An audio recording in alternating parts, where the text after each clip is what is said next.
दोस्तों, आपने मेरी अगर पिछली दोनों रिपोर्ट्स देखी होंगी तो आपको अच्छे से मालूम होगा कि इस वक्त इजराइल के अंदर किस तरह के हालात बने हुए हैं। बेंजामिन नेतन्याहू के खिलाफ तकरीबन 7 लाख यहूदी सड़कों पर उतरे हुए हैं और बेंजामिन नेतन्याहू का इस्तीफा मांग रहे हैं। दरअसल 6 बंधकों के शव गाजा की एक सुरंग से इजरायली सेना ने बरामद किए, जिसके बाद यहूदियों का गुस्सा उबल पड़ा। यहूदियों ने नेतन्याहू से कहा कि आप जल्द से जल्द हमारे बंधकों को वापस लेकर आएं, वरना हम आपकी सरकार गिरा देंगे। आपसे नहीं हो पा रहा है तो आप इस्तीफा दे दें, कुछ भी करें, हमास के साथ समझौता करके हमारे बंधकों को वापस लेकर आएं। इतिहास में इतना बड़ा प्रोटेस्ट इजराइल के अंदर पहले कभी नहीं हुआ। इतिहास में कभी भी इतने सारे लोग एक साथ सड़कों पर कभी नहीं उतरे जितने इस बार नेतन्याहू के खिलाफ सड़कों पर लोग उतर रहे हैं। नेतन्याहू की भाई हालत खराब है, लेकिन वो कहावत तो आपने सुनी है ना कि कुत्ते की पूंछ कभी सीधी नहीं हो सकती। 12 साल भी उसको एक पाइप में डाले रखा, लेकिन उसके बावजूद भी जब निकाला तो वो टेढ़ी की टेढ़ी थी। ऐसा ही कुछ हाल इसका हो चुका है।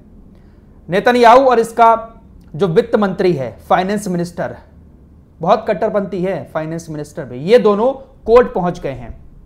इजराइल के कोर्ट में जाकर एक याचिका दायर कर दी है और कोर्ट से ये कहलवाने में लगे हुए हैं कि आज जो हड़ताल इजराइल के अंदर हुई है उस हड़ताल के खिलाफ आप फैसला दें।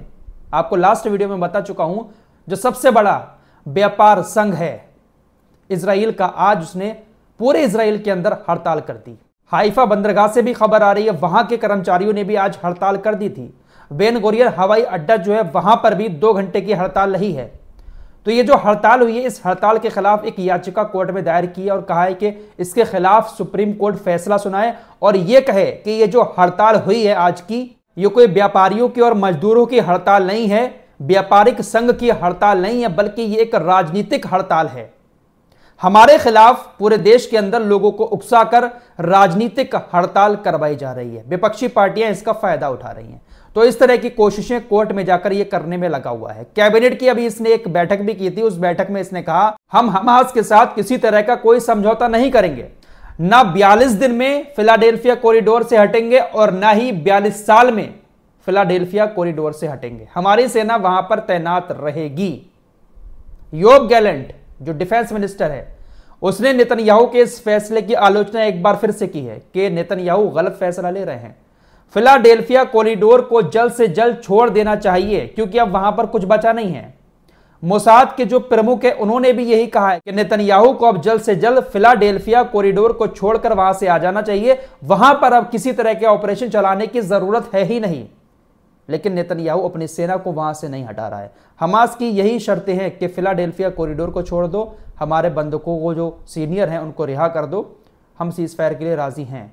अमेरिका ने कहा है कि बहुत जल्द हमास और इजराइल के सामने एक सीजफायर का नया प्रस्ताव रखा जाएगा और अब वक्त आ चुका है कि इस जंग को जल्द से जल्द खत्म किया जाए। जो बाइडेन की तरफ से लगातार इस तरह की बातें कही जा रही हैं, चिंता जाहिर की जा रही है, लेकिन दोस्तों जो डील की है ना, वो कई बिलियन डॉलर की हथियारों की, वो हथियार तो अमेरिका जरूर पहुंचाएगा। और हिपोक्रेसी देखिए कि गाजा के अंदर हजारों बच्चों को मार दिया गया है हमले करके, लेकिन अब दुनिया को दिखाने के लिए गाजा के बच्चों को पोलियो की दवाई पिलाई जा रही है। पोलियो की दवाई पिलाकर बच्चों को बीमारी से बचाने की कोशिश की जा रही है, बच्चों की जान बचाने की कोशिश की जा रही है, लेकिन इजराइल उन्हीं बच्चों को अपने हमलों में अमेरिका के हथियारों से मार देगा। कोई सवाल पूछने वाला नहीं है। लेकिन चलिए, अच्छी बात है, एक पहल कर रहा है यूनिसेफ। वैसे यूनिसेफ अब तक सोया हुआ ही था, अब जागा है। इजराइल के इस कट्टरपंथी नेता को आप जानते ही होंगे, बेंजामिन नेतन्याहू ऐसे नेताओं के हाथों भी बहुत ज्यादा मजबूर है। नेतन्याहू को अच्छे से पता है कि अगर मैं किसी भी प्रस्ताव पर राजी हो जाता हूं, हमास के साथ किसी भी तरह का कोई समझौता कर लेता हूं, तो भाई साहब कुर्सी आज की आज गिर जाएगी। क्योंकि इस कट्टरपंथी नेता ने साफ कह दिया है कि हम आपकी सरकार से हट जाएंगे। गठबंधन की सरकार चला रहा है ना नेतन्याहू, इसने कहा है कि मैं पूरी कोशिश में लगा हुआ हूं कि किसी भी तरह का कोई भी हमास और इजराइल के बीच बंधक समझौता ना हो। मैं पूरी कोशिश कर रहा हूं सरकार में और मुझे ऐसा करने में किसी तरह की कोई शर्म महसूस नहीं होती है। मैं पूरी कोशिश करूंगा कि समझौता ना हो। दोस्तों, इजराइल के लाखों यहूदी जो इस वक्त सड़कों पर उतरकर नेतन्याहू के खिलाफ विरोध प्रदर्शन कर रहे हैं, जो लोग हड़ताल कर रहे हैं, उन सभी लाखों लोगों को नेतन्याहू ने कहा है कि आप हमारे खिलाफ प्रदर्शन नहीं कर रहे हैं, बल्कि आप हमास और यहया सिनवार का समर्थन कर रहे हैं। ये जो प्रदर्शन है ये यहया सिनवार और हमास का समर्थन है और ये काफी ज्यादा अपमानजनक बात है। नेतन्याहू यहां पर विक्टिम कार्ड खेल रहा है अपने देश के लोगों के साथ। इजराइल के इस विदेश मंत्री ने एक बार फिर से कहा है कि 6 इजरायली बंधकों की हत्या किसी भी देश के लिए एक चेतावनी है जिसने फिलिस्तीनी राज्य को मान्यता दी है या मान्यता देने पर विचार कर रहा है। इन लोगों की बातों को सुनने के बाद गुस्सा तो इतना आता है यार, लेकिन क्या करें, भड़ास निकाल ही नहीं सकते। ये लोग लगातार हमले कर रहे हैं गाजा के ऊपर, बच्चों को मार रहे हैं।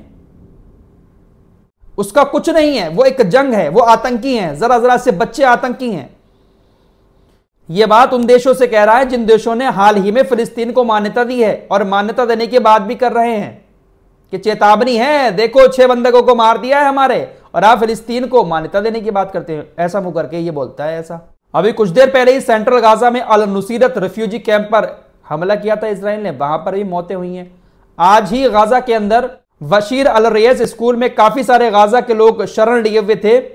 उन्हीं लोगों को पानी पिलाने एक टैंकर आया था, लेकिन इजराइल ने वहां पर बमबारी कर दी, लोगों को पानी नहीं लेने दिया गया।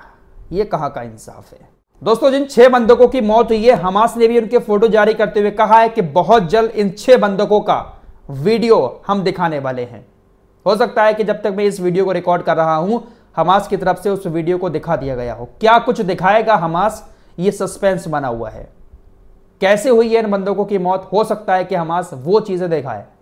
इन्हीं 6 बंधकों की वीडियो कुछ ही देर के बाद हमास ने कहा है कि हम दिखाने वाले हैं। आइए अब थोड़ी सी बात अमेरिका की कर लेते हैं। मिडिल ईस्ट के अंदर आपको मालूम ही है कि सबसे ज्यादा इराक के ऊपर कब्जा करके अमेरिका बैठा हुआ है। सद्दाम हुसैन को मारने के बाद इराक के ऊपर कब्जा कर लिया था, वहां पर अपनी सेना को तैनात किए हुए है।